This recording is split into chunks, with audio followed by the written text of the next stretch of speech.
সুন্দর দেখাচ্ছে আপনাকে, এই কথা বলবার সাহস জীবনে হলো না। জীবনও তো শেষ হলো প্রায়। কত আগের থেকে চিনতাম, ভালো লাগতো আপনাকে, একবারও বলিনি, আজও লাগলো।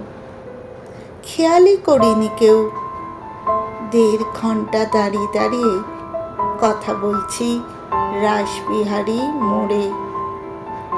বাইরের লোকের মুখে কতদিন পরে শুনলেন বাড়ির পুরনো ডাকনাম।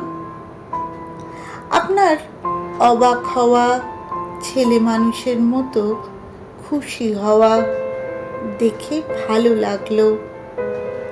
ভালো লাগতো, আপনার মতো ভালো কাউকেই লাগেনি। কত কত দিন আগের থেকে বলিনি তখন, আজ বললাম।